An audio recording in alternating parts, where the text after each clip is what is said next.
सो अस्सलाम वालेकुम गाइस। तो आज हम पढ़ेंगे एपिलेप्सी के बारे में कि what is epilepsy. So epilepsy जो होता है, every seizure is not epilepsy, not over diagnose epilepsy and not under diagnose epilepsy. ना तो आप अंडर डायग्नोज करें, क्योंकि अगर आप अंडर डायग्नोज करेंगे तो यानी कि you have failed to diagnose epilepsy, and अगर आप ओवर डायग्नोज करोगे यानी कि आप पेशेंट को स्टिग्मेटाइज कर रहे हो सोशली, क्योंकि अनफॉर्चुनेटली आज इस मॉडर्न एरा के अंदर भी जो एपिलेप्टिक पेशेंट हैं उनको डिस्क्रिमिनेट किया जाता है। और हो सकता है किसी पेशेंट को न्यूरोलॉजिकल फिनोमिनन हो, साइकोलॉजिकल कोई बात हो, और आप उसको डिक्लेयर करोगे कि ये एपिलेप्टिक पेशेंट है, और आप उसकी बॉडी के अंदर ड्रग की टॉक्सिसिटी को बढ़ा रहे हो। क्योंकि अगर कोई सोर थ्रोट की प्रॉब्लम लेके आता है तो आप नो प्रॉब्लम, आप उसको एंटीबायोटिक दे सकते हैं 5 दिनों के लिए।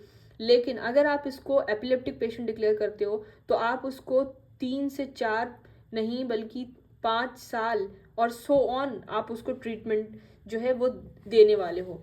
सो we should precisely know it what is epilepsy and seizure, दोनों में डिफरेंस पता होना चाहिए।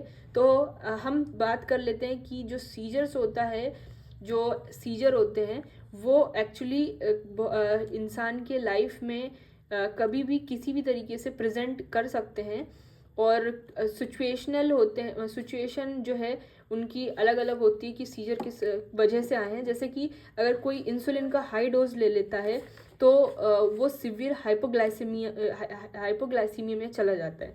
तो जिसकी वजह से क्या होता है कि जब इतना सिवियर हाइपोग्लाइसेमिक कंडीशन में चल जाएगा तो उसको सीजर होने के चांसेस होते हैं।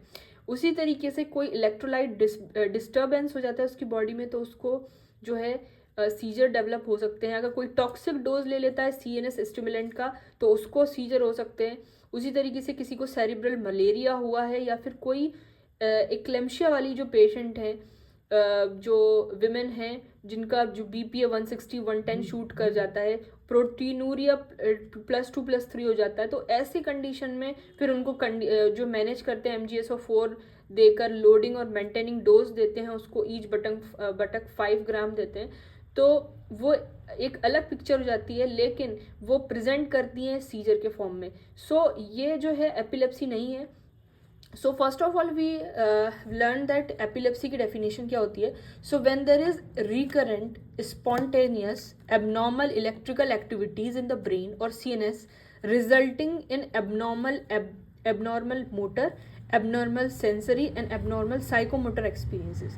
जब कोई एक एबनॉर्मल एक्टिविटी हमारे ब्रेन में बार बार रिपीटेडली हो रही है और वो हमें मैनिफेस्ट कर रही है हमारी बॉडी पे, या तो मोटर के फॉर्म में, या सेंसरी के फॉर्म में, या साइकोमोटर एक्सपीरियंस के फॉर्म में, तो उसको हम बोलते हैं एपिलेप्सी। जबकि जब हम सीजर की बात करें तो वो सिंगल एपिसोड होता है, वो बार बार रिकरेंट नहीं होता।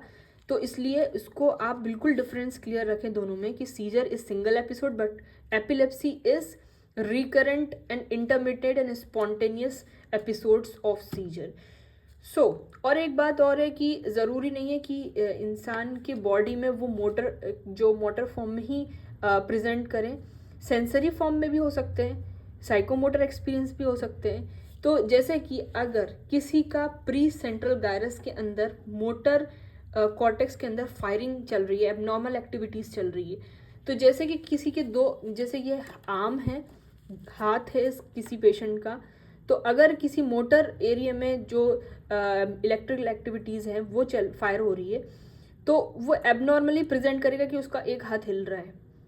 अगर कोई भी मोटर मतलब प्री सेंट्रल गायरस के अंदर मोटर कॉर्टेक्स में कोई भी लेफ्ट साइड फायरिंग हो रही है, फायर होता है ब्रेन के अंदर, तो राइट वाला जो हैंड है वो जो है एक्टिव ऐसा प्रेजेंट करेगा कि उसको सीजर आ रहे हैं, और जो राइट वाला जो मोटर कॉर्टेक्स एरिया अगर अफेक्टेड है तो फिर वो लेफ्ट को प्रेजेंट करेगा, क्योंकि हमारा जो left side of the brain है वो कंट्रोल करता है right side of the body, and जो right side of the brain है वो कंट्रोल करता है left side of the body. तो वो अलग अलग इस तरीके से प्रेजेंट होंगे, लेकिन वो आपके बॉडी में ही प्रेजेंट होंगे, आपको पता चल जाएगा कि ये सीजर है। उसी तरीके से अगर किसी को एबनॉर्मल जो है एक्सपीरियंस, सेंसरी एक्सपीरियंस होते हैं, तो ऐसा लगेगा जैसे कि उसको किसी ने प्रेशर, उसके हाथ में किसी ने प्रेशर दिया है।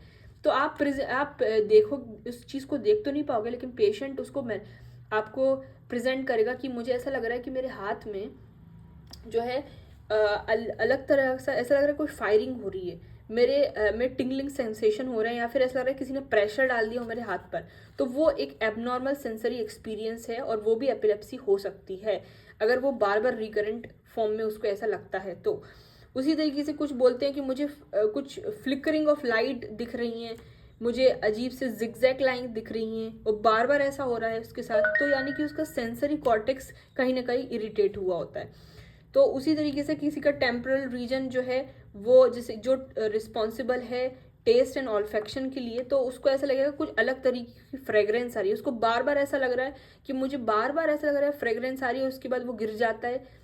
तो ऐसा इसलिए होता है क्योंकि उसके सेंसरी एरिया जो है वो एबनॉर्मली फायर कर रहा है। उसी तरीके से अगर किसी का गैस्ट्रेटरी एरिया यानी कि टेस्ट एरिया जो है उसके अंदर एबनॉर्मल इलेक्ट्रिकल एक्टिविटीज होती है, तो उसको ऐसा लगता है कि मुझे अजीब तरीके से फ्लेवर मेरे माउथ में आया, जबकि वो उसने खाया भी नहीं है कुछ उस जैसा, तब भी उसके जो है उसका गैस्ट्रेटरी एरिया क्योंकि इरिटेटेड है, तो उसको ऐसा लगेगा कुछ उसके माउथ में जो है वो लाइक चॉकलेट फ्लेवर या फिर किसी तरीके का फ्लेवर उसको फील हो रहा है, जबकि ऐसा नहीं होता है। तो वो एक एबनॉर्मल सेंसरी जो है उसके फॉर्म में वो आया है।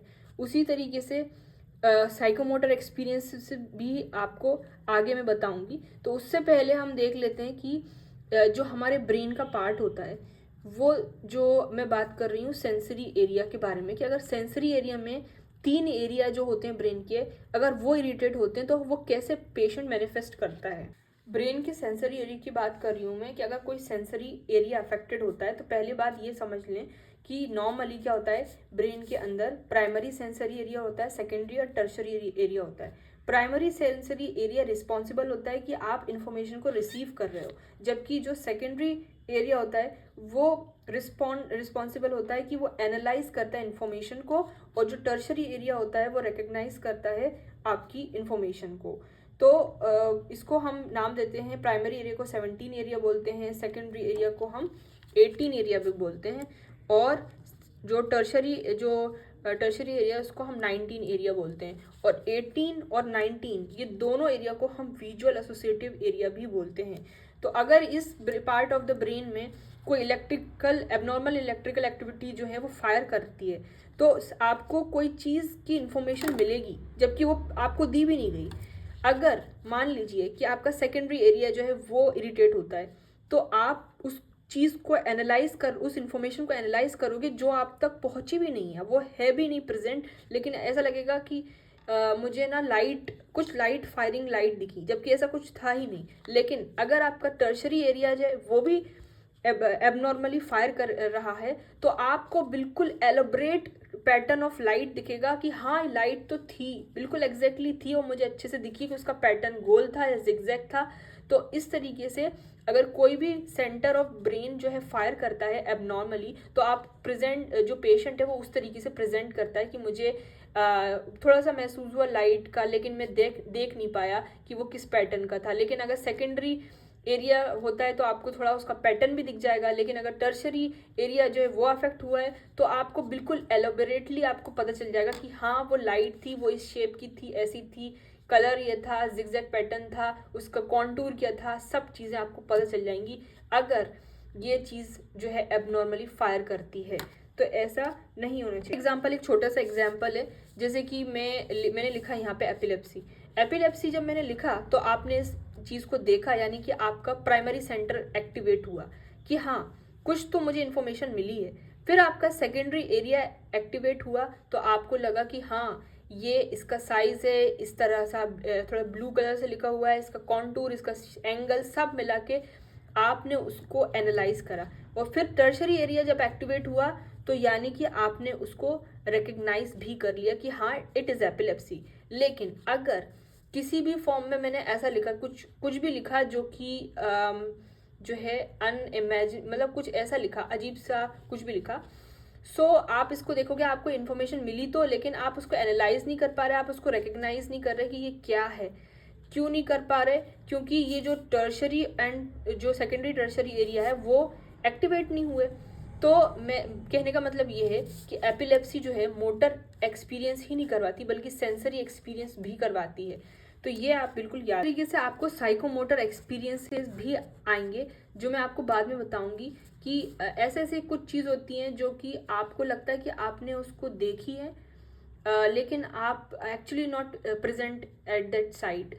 कुछ कुछ ऐसा लगता है कि कुछ ओवर फेमिलियरिटी लगती है कि अरे इसको तो मैंने देखा है, जबकि ऐसा नहीं होता। तो वो कुछ ऐसे एबनॉर्मल साइकोमोटर एक्सपीरियंसेस जो होते हैं, कुछ कुछ कहानियाँ भी बनी हैं, कुछ कुछ लोग जो होते हैं उनको लैंग्वेज वो पता नहीं होती, लेकिन वो कॉपी करने लगते हैं। तो वो अलग अलग टाइप के साइकोमोटर एक्सपीरियंस है, वो जो मैं आपको आगे बताऊंगी। सबसे अहम है हमारे लिए एबनॉर्मल मोटर एक्सपीरियंसेस, क्योंकि हम जो है पेशेंट जब इस चीज़ को लेकर आता है तो डॉक्टर उसको जो है देखता है, परसीव करता है कि हाँ ये तो एक एबनॉर्मल मोटर एक्सपीरियंस कर रहा है, विच इज़ एपिलेप्सी के अंदर आता है। और तो हम उसको आराम से डायग्नोस कर सकते हैं। हो सकता है हम सेंसरी ना कर पाए, बहुत टाइम लग जाए, साइको मोटर जो है उसमें टाइम लग जाए, हम डायग्नोस तो कर लेंगे लेकिन थोड़ा सा हमें वक्त चाहिए, उसकी हिस्ट्री चाहिए। लेकिन अगर कोई एबनॉर्मल मोटर एक्सपीरियंस जो है लेकर आया है एपिलेप्सी के अंदर, तो उसको हम आराम से डायग्नोस कर लेते हैं। तो ये हमारे लिए है कि हम इसके अंदर थोड़ा सा पढ़ते हैं कि what is abnormal motor experience के अंदर क्या क्या चीज़ें आती हैं, कैसे पेशेंट जो है मैनिफेस्ट करता है। तो वो आपको मैं बताऊंगी अगली वीडियो में।